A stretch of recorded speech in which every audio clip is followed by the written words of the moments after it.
주시옵시고 한 주간 살아가는데 우리 힘과 능력이 되는 말씀으로 들려오게 하여 주옵소서. 오늘도 주님 뭔가 결단하고 결심하고 새로운 걸로 채워서 돌아가는 그런 시간이 되기를 원합니다. 오늘도 말씀으로 우리를 주장하여 주옵소서. 주님 함께 하실 줄 믿고 감사하며 예수님의 이름으로 기도 올려옵나이다. 아멘.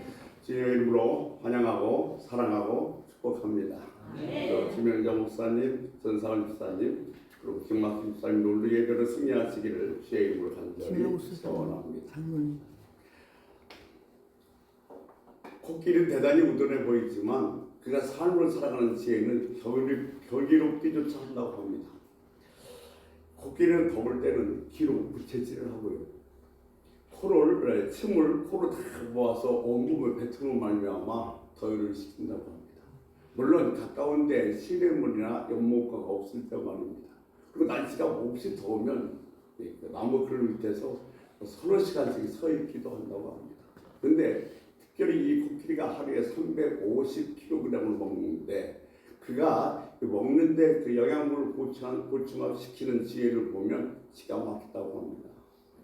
특히 이 초식동물이기 때문에 칼슘이 부족하니까 대나무를 그냥 씹어서 먹는다는 거예요. 질긴 대나무로 코로 말아 올려서 씹어 먹거나 아니면 그대로 씹어 먹어서 치아도 튼튼하게 하고 부족한 칼슘도 채운다는 겁니다. 아프리카에 있는 코끼리들은 부족한 칼슘을 채우기 위해서 죽은 동물의 뼈를 먹는다는 겁니다. 왜냐하면 지금 초식동물이기 때문에 칼슘이 많이 부족하죠. 그러니까 그들이 달콤한 야자수 열매만 먹는 것이 아니라 이처럼 자기들의 부족한 영양분 섭취를 위해서 최소한 노력하고 지혜를 발휘한다는 겁니다. 우리가 이 코끼리에게 하나 배울 것이 있다고 한다면 우리도 마찬가지입니다. 우리의 건강을 해치는 것은 가장 큰 것이 뭐냐면 편식하는 겁니다. 편식은 영양분을 제대로 섭취할 수 없어서 모든 병의 근원이 되기도 합니다. 하나님 말씀도 마찬가지입니다. 여러분 말씀도 편식하면 안 됩니다. 좋은 말만 골라 들으려고 하지 마십시오.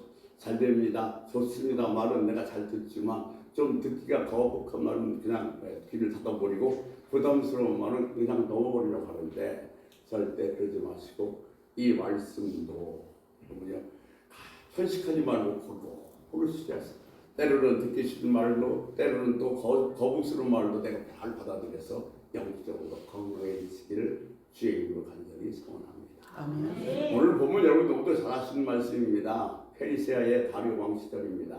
이 다리오 왕은 120명의 고관과 3명의 총리를 두고 나라를 다스렸습니다. 근데 그 셋 중에서 다니엘이 있습니다. 근데 다니엘이 얼마나 지혜로운지 2명의 총리와 나머지 120명 고관도 다 누구에게? 다니엘에게 보고하도록 만들었습니다. 그러니까 2명의 총리와 120명의 고관이 어떻게 하면 다니엘을 좀 이렇게 좀 음모에 빠져서 제거할 수 있을까 궁리를 하다가 다른 방법은 없습니다. 원체 정직하고 일을 잘하니까. 그런데 다니엘이 하는 일이 뭐냐면 꼭 하루에 3번씩 하나님을 향해서 기도를 하기 때문에 그것을 트집을 잡을 수밖에 없었습니다. 그래서 조서를 구합니다. 3일 동안에 왕의 다른 시댁에 어떤 것을 구하면 누구든지 다 사자굴에 들여보낸다는 조서를 써서 거기다가 도장 어의를 받습니다. 이 도장을 받으면 왕 스스로도 그것을 변경시킬 수가 없습니다. 그리고 뒤에 보면 다니엘을 사자굴에 보낼 때 이 다리오 왕은 보내기가 싫었습니다. 너무너무 좋아하고 사랑하니까. 그런데 자기가 조서에 도장을 찍었기 때문에 어쩔 수 없이 사자굴에 들여보내는 모습을 우리는 보게 됩니다. 다니엘에게 위기가 찾아왔습니다. 다니엘은 이 위기를 무엇으로 극복하냐면 기도로 극복했습니다. 다니엘의 기도의 특징은 3가지가 있습니다. 첫째, 환경을 초월한 기도였습니다. 이 기도를 하게 되면 사자굴에 들어갑니다. 그럼에도 불구하고 그는 뭐 했어요? 기도를 했습니다. 여러분, 우리도 환경을 초월한 기도를 할 수 있어야 됩니다. 내가 기도하다가 어떤 손해가 오고 어떤 피해가 오고 어떤 압박이 올지 모르겠지만 나는 절대로 이 환경 때문에 기도를 포기하지 않겠다. 이런 결단이 있기를 소원합니다. 두 번째, 예전에 하던 대로 다니엘의 기도가 습관화됐습니다. 생활화됐습니다. 체질화가 됐습니다. 여러분, 제가 이런 말씀 드리긴 뭐합니다만 기도는 필요할 동안 하는 것이 아닙니다. 여러분의 삶 속에 기도가 체질화, 생활화, 습관화가 되기를 주의 이름으로 소원합니다. 세 번째 단위는 감사의 기도였습니다. 주님께서 말씀하셨습니다. 믿음으로 구하는 것은 다 받은 줄 알라. 그러면 내가 믿음으로 기도했다면 기도 끝난 다음에 반드시 그 기도 안에는 뭐가 포함되어 있어야 되느냐? 감사가 포함되어 있어야 된다는 사실입니다. 근데 다니엘의 기도의 세 가지 특징, 환경을 초월한 기도, 기도의 습관화, 체질화, 그 생활화, 그리고 감사 기도. 이 기도가 여러분의 기도가 되기를 주의 이름으로 간절히 부탁을 드립니다. 아멘. 여러분, 기도는 생명입니다. 기도가 없이는 아무것도 할 수가 없습니다. 기도가 안 되면 아무것도 안 됩니다. 우리가 기도하지 않아서 영역이 죽고 영혼이 죽어가면서 얼마나 손해보는 게가 너무도 많이 있습니다. 그러니까 기도가 안 되면 아무것도 할 수 없다는 사실을 누가 가장 잘 아느냐? 마귀가 가장 잘 압니다. 그래서 마귀는 어떻게 하든지 우리를 기도의 자리에 오게 방해합니다. 주님 앞에 무릎을 꿇지 못하도록 기도를 방해하는 것은 마귀입니다. 여러 가지 방법이 있겠습니다만 그중에 대표적인 얘기 세 가지만 들어보자면, 첫째, 바쁘게 합니다. 나 바빠서 기도 못해. 너 시간이 없어 기도 못해. 여러분, 아무리 바빠도 기도할 시간은 있습니다. 내가 바빠서 기도하지 못한다는 얘기는 마귀의 작전이라는 사실을 잊지 마시기 바랍니다. 두 번째, 뒤로 미루게 합니다. 지금은 이따 하지, 나중에 하지, 내일 하지. 그러나 사랑하는 성도 여러분, 영적인 것은 뒤로 미루면 절대로 할 수 없습니다. 여러분, 기도가 됐든 찬양이 됐든 예배가 됐든 예물이 됐든 간에 감동이 올 때 즉시 해야지 나중에 있다 다음 달에 절대 못합니다. 뒤로 미루게 하는 것은 사단의 역사인 줄을 믿으시기 바랍니다. 세 번째는 인간적인 방법으로 그걸 할 수 있도록 부채질합니다. 네가 이렇게 하면 되잖아. 이렇게 하면 할 수 있어. 누구한테 부탁하면 돼. 인간적으로 해결하도록 우리를 부채질하는 것이 마귀의 수법인 것입니다. 믿음은 모든 것을 할 수 있습니다. 아멘. 그런데 기도가 뒷받침된 믿음이야말로 아무 것이나 모든 것을 할 수 있음을 믿으시기 바랍니다. 마가복음 9장 말고 이런 말씀이 나옵니다. 귀신 들린 자기를 내는 아비가 주님이 제자들에게 찾아왔습니다. 제자들이 귀신 들린 아이의 귀신을 내쫓지 못했습니다. 주님이 오십니다. 그러자 귀신 들린 자의 아비가 주님에게 얘기합니다. 주여, 뭘 하실 수 있거든 나 좀 도와주옵소서. 주님께서 말씀하십니다. 할 수 있거든 무슨 말이냐? 믿는 자에게 능치 못함이 없느니라. 마가복음 9장 29절에 말씀하십니다. 그리고 주님께서 귀신을 내쫓으셨습니다. 그리고 조용한 시간에 제자들이 주님에게 믿습니다. 우리는 내쫓지 못했는데 어떻게 해서 주님께서는 귀신을 내쫓을 수가 있었습니까? 그때 마가복음 9장 29절에 주님 뭐라고 말씀하세요? 이르시되 기도 외에는 이런 일과 나갈 리가 없느니라. 믿음은 모든 게 다 할 수 있습니다. 믿음도 하나님 움직이십니다. 그런데 그 믿음 뒤에는 어떤 믿음? 기도가 뒷받침되는 믿음이 한다는 사실인 것입니다. 기도는 위대한 힘이 있습니다. 기도는 막강한 무기입니다. 여러분, 이 무기를 놓치지 마십시오. 이 무기를 녹슬게 하지 마십시오. 이 유기를 쓰십시오. 사랑하는 성도 여러분, 여러분의 기도를 너무 우습게 하지 마시기를 주의 이름으로 부탁을 드립니다. 내 기도는 그렇게 우스운 게 아닙니다. 놀라운 능력을 갖고 있습니다. 위대한 무기입니다. 내가 내 기도로 나를 변화시킬 뿐만 아니라 이 시대도 이 사회도 변화시킬 수 있습니다. 여러분의 위대한 기도를 사용할 수 있는 은혜가 있길 주의 이름으로 간절히 부탁을 드립니다. 잘나고 똑똑한 사람은 기도하지 않습니다. 다 내가 하려고 합니다. 근데 원래 내놓을 게 없는 부족한 사람은 주님 앞에 엎드릴 수밖에 없습니다. 그래서 주님은 어떤 사람을 쓰냐? 좀 부족한 사람을 사용하시기를 원합니다. 좀 못났고 부족하고 미련한 사람이 주님 쓰시기에 편하기 때문에 그렇습니다. 그래서 주님의 주특기는 뭐냐? 죽여놓고 쓰십니다. 내가요, 살아있으면 누가 나오냐? 내가 나와요. 내가 했어. 내가 했다. 내가 나옵니다. 그래서 주님께서는 내가를 죽여놓고 뭐요? 우리가 입만 열면 주여 주여 주여가 나오라고 죽여놓고 쓰시는 것이 주님의 특기인 줄로 믿습니다. 시편 90편은 시편 150편 중에서 유일하게 모세이십니다. 근데 하나님께서 모세를 나이 80세에 떨기나무에서 부르셨습니다. 그 당시 80세면 살 만큼 살았습니다. 근데 그 모세를 불러서 하나님께서 뭐라고 말씀하냐면 너 애굽으로 가라. 너를 이스라엘의 지도자로 세웠다.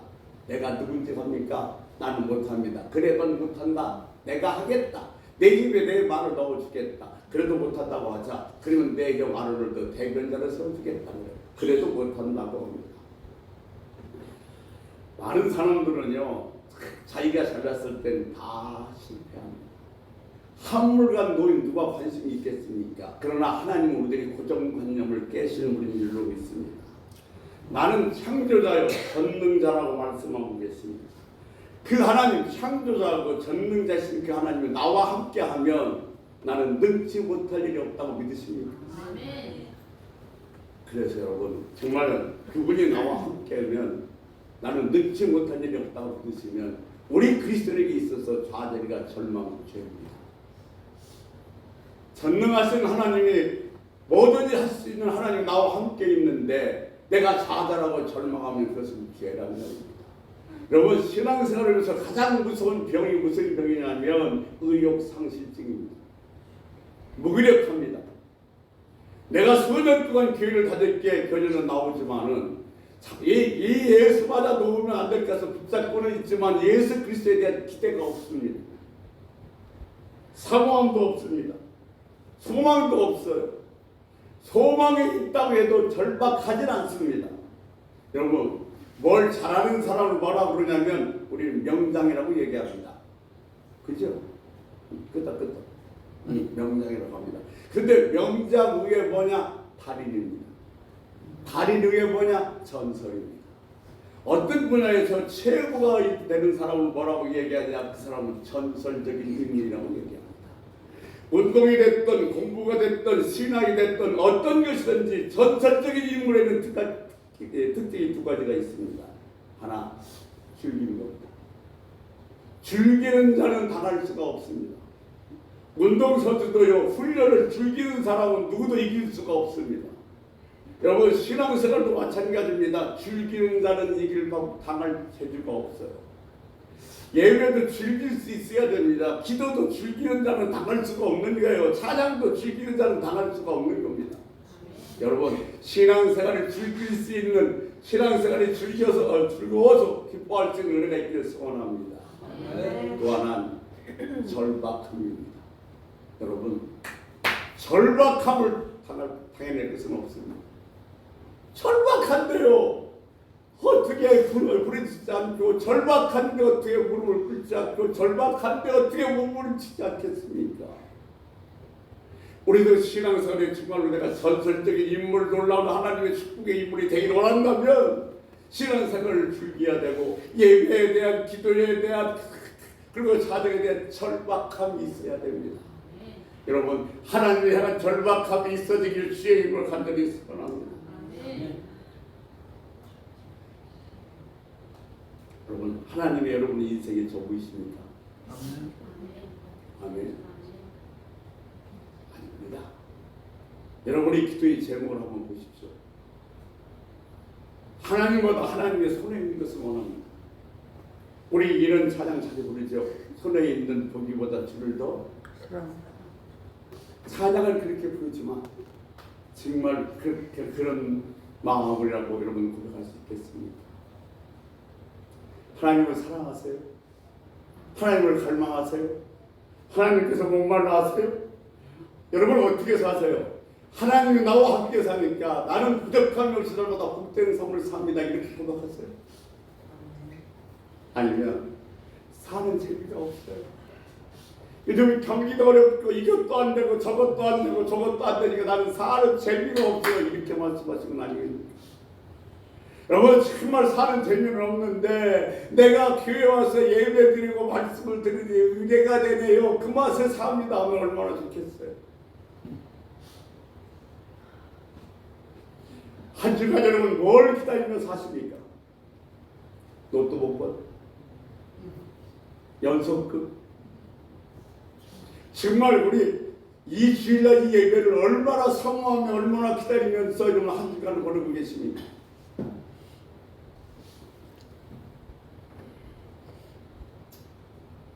하나님은 우리를 짝사랑 살아가고 있어요. 딱 살아가고 있어요. 우리는 그렇지 않아도 불구하고 계속해서 하나님 우리들이 때로는 우리는 배반하고 때로는 하나님께 싫다고 고개들도 하는데도 불구하고 여전히 하나님 우리를 사랑하고 계신 줄 믿습니다. 하나님이 내게 대한 소원이 있어요. 하나님이 내게 대한 갈망이 있습니다. 하나님이 내게 대한 갈망, 그 갈망을 들어주는 것, 그 갈망을 내가 이루어지길 원하는 것, 그게 바로 뭐냐? 기도인 겁니다. 네. 우리가 철이 없을 때 오직 관심은 내게만 있습니다. 내가 필요한 것, 내가 원하는 것, 내가 갖고 싶은 것만 부모님에게 사달라고 얘기합니다. 근데 철이 들면 그때부터는 뭐예요? 부모님이 필요한 것, 부모님이 뭐가 보이기 시작하는 거예요. 그러니까 우리가 신앙생활에 철이 없을 때 그저 내 끝에 그게 바쁘지만은 내가 신앙생활에 철이 들면 주님이 내게 원하는 것이 무엇인지, 주님이 내게 바라는 것이 무엇인지, 주님이 나를 향한 갈망이 무엇인지를 알 수 있게 되어준다는 것입니다. 진짜 기도하는 사람은 내가 기도하는 것이 아니라 내 안에서 성령께서 기도하는 것입니다. 우리 안에서 성령의 역사가 있어서 기도하는 사람의 특징은 내 의지와 상관없이 기도한다는 거예요. 내 의지가 아니라 성령께서 내 기도를 인도해 계신 것입니다. 그러니까 그렇게 내 안에서 성령께서 나의 기도를 인도하면 지치지 않습니다. 이거 보고 우리는 뭐라고 그러냐? 기름 부음이라고 합니다. 기름 부음은 누가 알아요? 내가 압니다. 내 잔이 넘치나이다. 내가 알 수 있습니다. 여러분, 기름 부음이 있으면 영적인 눈이 뜨이게 돼 있습니다.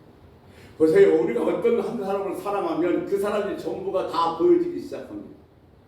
그잖아요. 내가 누굴 사랑하면 사랑하는 사람이 전부가 다 보여지게 돼 있어요.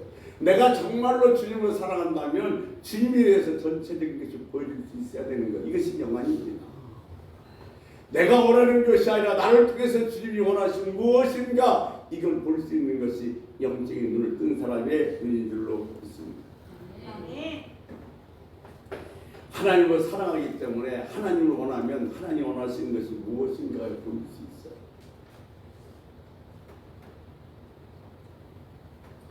하나님을 사랑하기에 하나님께서 우리를 사랑해서 쓴 연애 편지인 성경을 매번 읽는 겁니다. 저는 성경은요, 하나님께서 우리를 사랑해 주신 연애 편지라고 생각합니다. 지금은 핸드폰이 있어서 문자 하루에 수백 통씩 오지만 그 옛날 저의 젊은 시절에는요, 손편지 아니면 전할 방법이 없었습니다. 사랑하는 사람에게 연애 편지가 왔습니다. 군대에 있을 때도 마찬가지지만 그가 한 번 읽고 버려버리겠어요? 그냥 손에 닳도록, 종이가 닳도록 읽고 또 읽고 또 읽는 거예요. 왜? 사랑하는 사람이 나에게 보낸 거니까. 하나님께서 나를 사랑해서 이 연애 편지에 성경에 보냈으면 읽고 또 읽고 또 읽는 거죠. 거기에 하나님이 나에 대한 마음이 담겨져 있으니까 말입니다. 그래서 유대인들은 어린아이에게도 성경책 읽으려고 성경책에다 꿀을 발라놨습니다. 진짜 하나님 앞에서 엎드려 기도하는 사람은 하나님이 원하심이 뭔지 알고 있는 사람입니다. 여러분, 여러분이 원하심으로 가득 채우기 전에 하나님이 원하심으로 가득 채우십시오.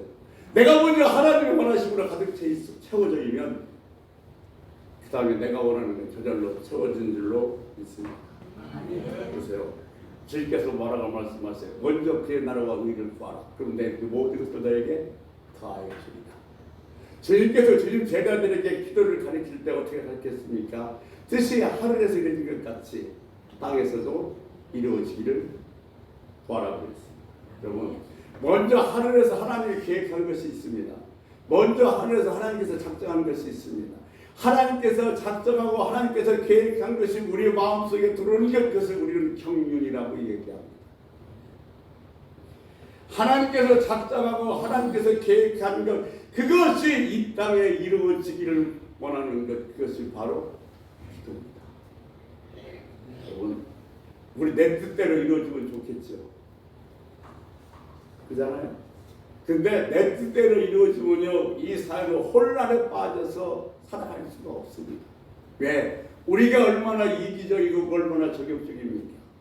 나한테 손해 끼친 사람, 여러분 장사 잘 됐으면 좋겠어요? 망했으면 좋겠어요? 나를 힘들게 하는 사람 건강했으면 좋겠어요? 다리라도 뼈었으면 좋겠어요? 이게 우리들이 싶어요. 이게 정욕적이고 이기적이기 때문에 우리 뜻대로만 된다면 이 사회는요 혼란에 빠져서 견딜 수가 없게 되어지는 겁니다. 그래서 바울은 뭐라고 얘기해요?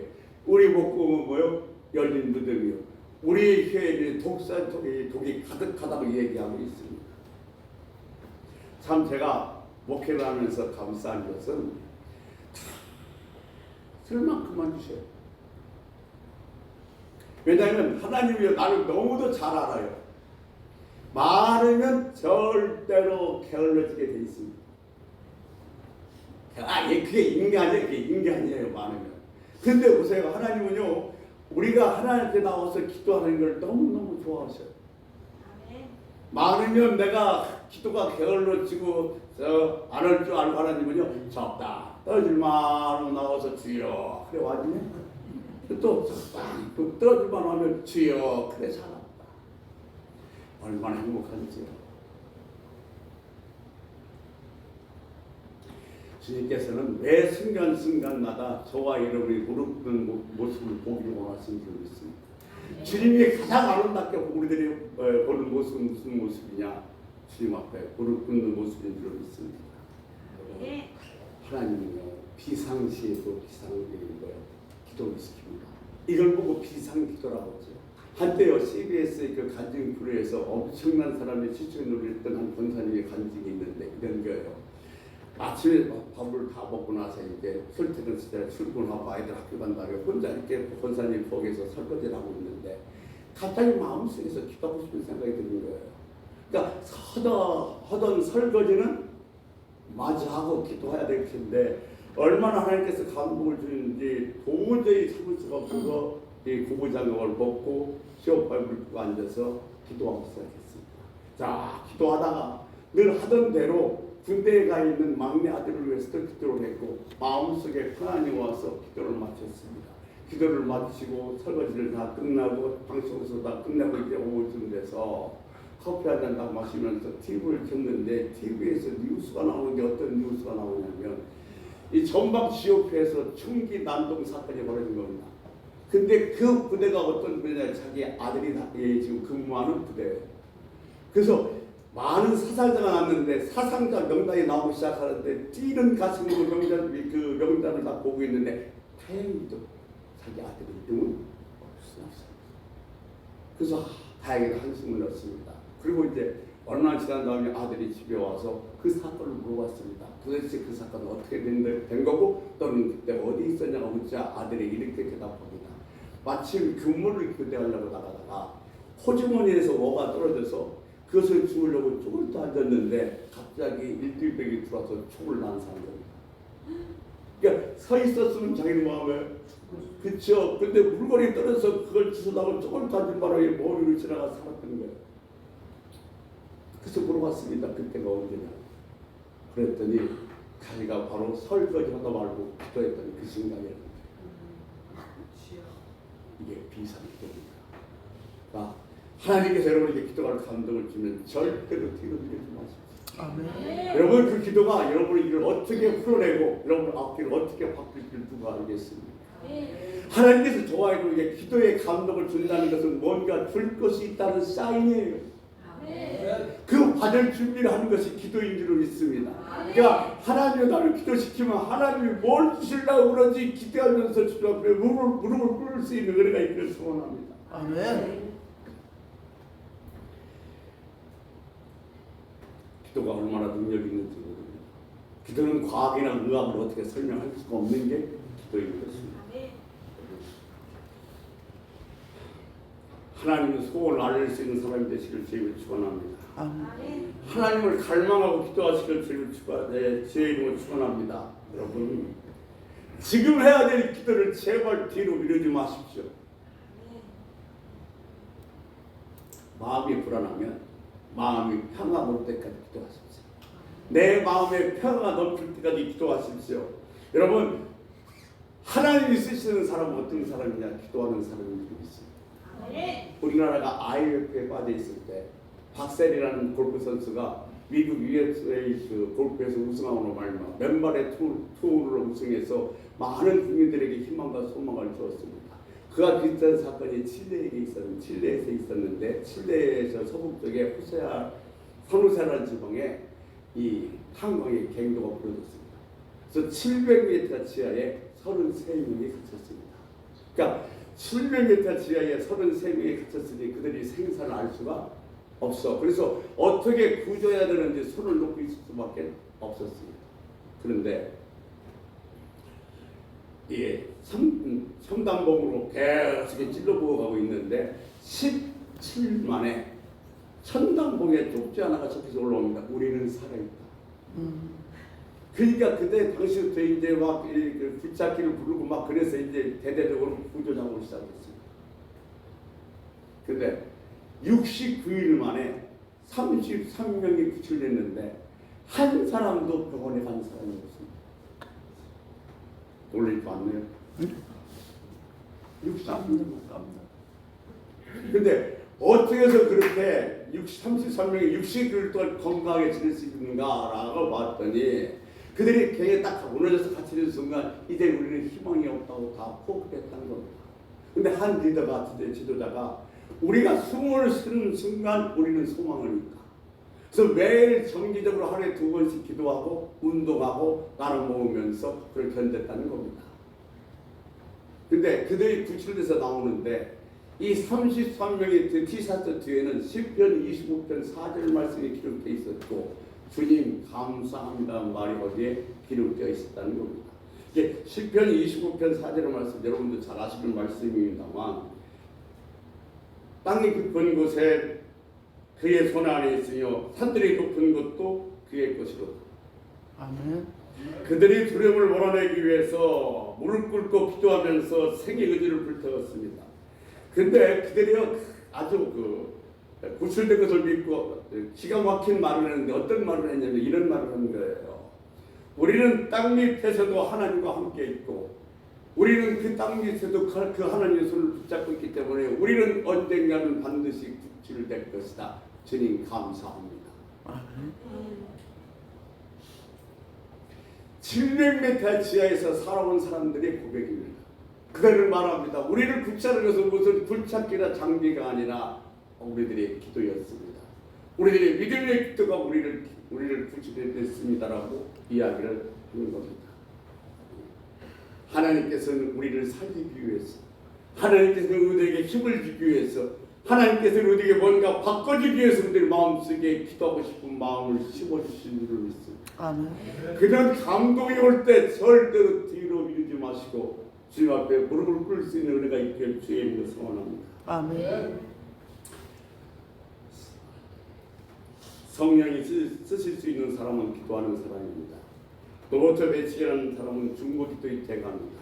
근데 그는 이런 얘기했습니다. 나는 중보기도를 위해서 내 사역의 목적이다. 그러면서 그는 이런 얘기합니다. 사람과 이야기하기 전에 먼저 하나님과 대화하십시오. 사람과 일하기 전에 먼저 하나님의 얼굴을 배우십시오. 그러니까 여러분 우리가 한 사람과 대화하기 전에 뭐부터? 기도부터 했을 때 그 다른 사람에게 상처나 악을 주지 않을 수 있고 우리가 다른 사람과 일을 시작할 때 하나님의 얼굴을 먼저 배울 때에 그 일이 하나님의 주장에서 잘 이루어가게 만들 줄로 믿습니다. 여러분 기도의 소원을 주실 때 엎드리시기를 바랍니다. 성령이 동할 때가 있습니다. 은혜가 올 때가 있습니다. 그때는 은혜를 받으시면 됩니다. 감동이 올 때가 있습니다. 그때는 엎드려야 됩니다. 여러분 문제가 발생하면 하나님이 기도하라는 사인인 줄로 믿습니다. 그러니까 문제가 오면 큰일 났네 문제가 생겼네가 아니라 야 너 기도해라는 하나님이 사인인 줄 알고 여러분 문제 앞에 무릎을 꿇을 때 하나님께서 그 문제를 좋은 걸로 바꿔주시고 앞에 열어줄 줄로 믿습니다. 아멘. 하나님은 무엇이든지 다 하실 수 있는 분이십니다. 아멘. 아멘. 그런데 뭐라고 말씀하시냐면 무엇이든지 다 하실 수 있는데 조건이 하나 붙었어요. 기도해야만 한다는 겁니다. 아멘. 에스겔서 36장 37절 말씀 약속에서도 내게 구하여야 될지니라. 하나님이 고쳐준다고 약속하셨습니다. 살린다고 약속하셨어요. 해결한다고 약속하셨어요. 그런데 내가 너에게 약속했어도 너희는 뭐 해야 된다? 기도해야 된다는 것입니다. 아멘. 하나님 시간마다 사건마다 기도해야 됩니다. 하나님은요 기도를 시켜놓고 일하신 줄로 믿습니다. 아멘. 하나님 약속하였으니 이루어 주시옵소서. 이 기도가 은혜의 통로요, 응답의 통로요, 축복의 통로요, 해결의 통로인 줄 믿습니다. 이 통로 없이는 아무것도 받을 수가 없습니다. 말씀 정리하겠습니다. 기도는 사랑의 행위입니다. 여러분 사랑하는 사람이 있으면 만나고 싶어요? 만나고 싶지 않아요? 만나고 싶어요. 만나면 바로 헤어지고 싶어요? 아니죠. 별소리 없는 말, 믿는 말, 막 거짓말 시키면서 어떡하지 오래 있으려고 해요. 하나님을 사랑한다면 하나님 만나고 싶잖아요. 만나고 싶으면 하나님 앞에 나와야죠. 나와서 하나님 만나고 가요? 아 이런 얘기 저런 얘기 하다 보면 하나님 음성 듣고 하나님 영광 주고 그러는 거예요. 내가 하나님을 사랑해서 하는 기도라면 그 기도는 사랑의 기도입니다. 보세요. 우리는 가끔 거래의 기도를 자주 합니다. 하나님 이걸 해주시면 내가 이렇게 할게요. 이거 들어주시면 이렇게 할게요. 이 거래 기도 잘해요. 근데 보세요. 한나 보면 내가 아들을 주면 뭐야 하나님께 바치겠습니다. 거래 기도했어요. 그래서 뭐요? 그렇게 했어요. 물론 여러분 거래 기도도 중요합니다만 정말 중요한 것은 하나님을 사랑해서 기도한다. 그러니까 거래 기도냐 하나님을 사랑해서 하는 기도냐 이건 두 번째 문제고 첫 번째 중요한 것은 하나님이 원하시는 자리에 앉아 있는 거예요. 내가 사랑해서 하나님을 사랑해서 하나님 원하시는 자리에 앉아 있는가 기도의 자리에 앉아 있는가 이게 중요한 것이지 거래의 기도인가 사랑의 기도인가 두 번째 문제라는 겁니다. 하나님 오늘 여러분이 하나님 전에서 무릎 꿇고 기도하기를 원하시는 줄로 믿습니다.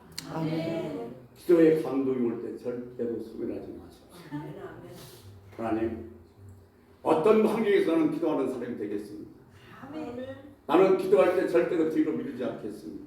아멘. 나는 기도할 때 감사는 빼놓지 않겠습니다. 이런 기도하는 사람이 되겠습니다. 우리 주여 한번 부르고 통속을 기도하다가 자연스럽게 마무리하겠습니다. 주여 한번 부르시겠습니다. 주여! 하나님 감사합니다. 감사합니다. 기도하는 것은 하나님께서 우리에게